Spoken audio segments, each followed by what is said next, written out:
मेरे सभी श्रोतागणों को राम राम और नमस्कार। आज मैं महाभागवत देवी पुराण का 13वां अध्याय सुनाने जा रही हूँ। श्री महादेव जी बोले, वत्स, मैं यह कथा सुना रहा हूँ जिस प्रकार सती ने 2 रूप धारण कर मेनका के गर्भ से हिमवान के घर पुत्री रूप में जन्म लिया। मुने, पहले वे अपने अंश से धवल कांति युक्त गंगा के रूप में प्रकट हुई। भगवान शंकर के सर पर स्थान पाने के लिए उन्होंने जल रूप धारण किया। उसके बाद गौरी के रूप में वे शंकर प्रिया पूर्वातर धारण कर अतिशय प्रेम के कारण शिव के शरीरार्ध में स्थित होकर उनकी अर्धांगिनी बनी। महामते, वे गंगा के रूप में प्रकट हुई। उस प्रकरण को सुनो जिसका सुनने से ब्रह्म हत्या के पाप से लिप्त मनुष्य भी तत्क्षण मुक्त हो जाता है। सुमेर की पुत्री मैना गिरिराज हिमवान की पत्नी थी।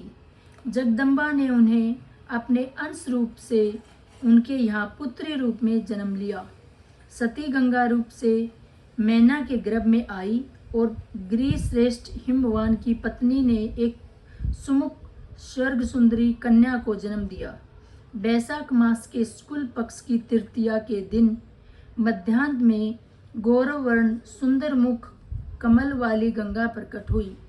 वे कृष्ण कटाक्ष युक्त 3 नेत्रों और 4 भुजाओं से सुशोभित थी। कन्या जन्म की बात सुनकर पर्वतराज बड़े खुश हुए। उन्होंने ब्राह्मणों से स्वास्ति वाचन कराकर उन्हें प्रचुर दान दक्षिणा दी। शुक्ल पक्ष के चंद्रमा की कला तथा वर्षा काल में नदी के जल के समान वह कन्या पिता के घर में बड़ी होने लगी। एक दिन पर्वतराज हिमालय जब उस कन्या को गोद में लेकर अंतपुर में बैठे थे, उसी समय साक्षात भगवती के अंश से गंगा को उत्पन्न हुए जानकर ब्रह्मपुत्र देव ऋषि नारद उनके दर्शन हेतु वहां पधारे। जिस प्रकृति की आराधना करके भगवान शंकर काम रूप क्षेत्र में स्थित रहते हैं। नारद जी बोले, प्रभो ब्रह्मांड सुनिए, मैं वह उपाय बताता हूँ जिससे भगवान शिव का रोष हम लोगों के प्रति प्रसन्नता में बदल जाएगा। ऐश्वर्य शक्तिशाली गिरिराज हिमालय धर्मज्ञ है और उदार भी हैं। इंद्र आदि देवताओं को साथ लेकर आप उनके पास जाकर गंगा को मांग लें। आपके अनुरोध से वे अवश्य ही भगवती गंगा को आपको प्रदान कर देंगे। तब उन्हें स्वर्ग में लाकर एक बड़े उत्सव का आयोजन करके भगवान शिव को उसमें आमंत्रित कर आग्रह पूर्वक गंगा को उन्हें प्रदान कर दीजिए। जैसे छाया सती उनके सिर पर स्थित रही, वैसे ही ये जल रूप में उनके सिर पर निश्चिंत ही सुशोभित रहेगी। इससे भगवान शंकर प्रसन्न हो जाएंगे।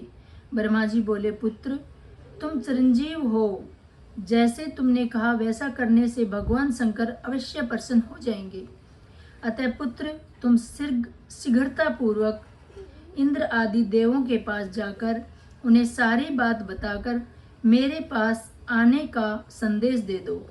महादेव जी बोले, महामते, ब्रह्मा जी के ऐसा कहने पर नारद मुनि प्रसन्न होकर वहां गए जहां महामन इंद्र आदि देवगण विराजमान थे। नारद जी बोले, प्रभो देवराज, मैं ब्रह्मलोक से महात्मा पिताजी की आज्ञा से आपके पास आया हूँ।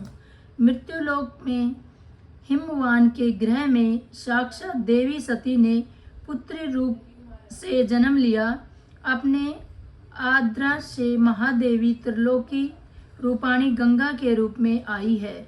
उन्हें शरण में लाने के लिए ब्रह्मा जी पृथ्वी तल पर जाएंगे। देव श्रेष्ठों, आम लोग शीघ्र ही मृत्युलोक चलने के लिए ब्रह्मलोक आए। देवगण बोले, मुनिवर आप क्या कह रहे हैं? क्या स्वयं सती ने मृत्युलोक में जन्म लिया है? मुने, क्या भगवान शंकर को यह बात बता दी गई? नारद जी बोले, उन गंगा को स्वर्गलोक में लाने के बाद मैं शिव जी के पास जाऊंगा। देवगणों, आप लोग शीघ्र ब्रह्मा जी के निकट पहुँचे।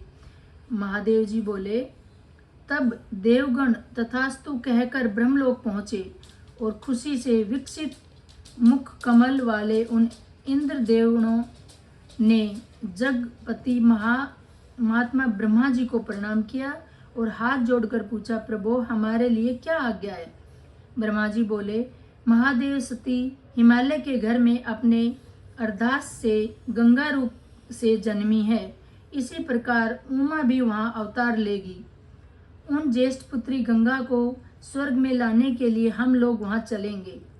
इंद्र, कुबेर, वरुण, चंद्र, सूर्य, अग्नि, वायु और बुद्धिमान नारद, आप सब लोग अपने अपने स्थानों से मेरे साथ चलने को शीघ्र तैयार हो जाए। श्री महादेव जी बोले, मुनि पुंगव, इंद्राणी देवगण ऐसा ही हो कहकर गंगा को मांगने का विचार कर महर्षि नारद तथा ब्रह्मा जी के साथ हिमालय के पास शीघ्र पहुंच गए। देवताओं की चेष्टा जानकर महादेवी गंगा ने उससे पिछली रात्रि को ही गिरिराज को स्वप्न में श्वेत वर्ण त्रिनयना मक्रवाहन एक देवी दिखाई दी।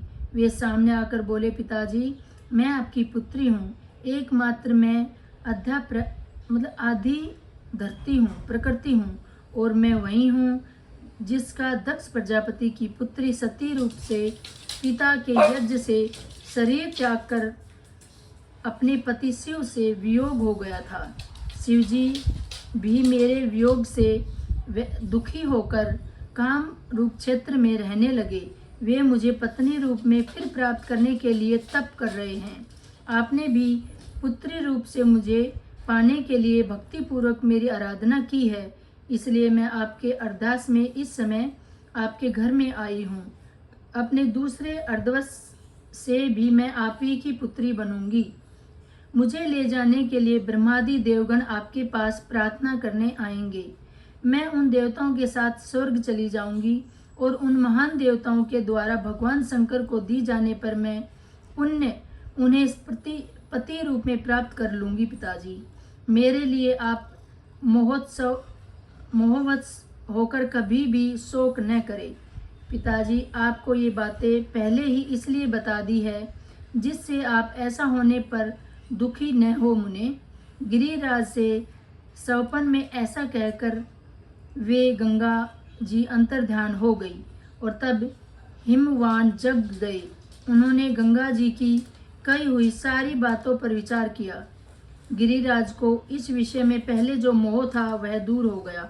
मुनि श्रेष्ठ, तब महान तेजस्वी ब्रह्मादि देवगण हिमालय के यहाँ गंगा को ले जाने की इच्छा से आए। उन बुद्धिमान गिरिराज ने उन्हें प्रणाम करके कहा, देवगणों आप यहाँ कैसे आए?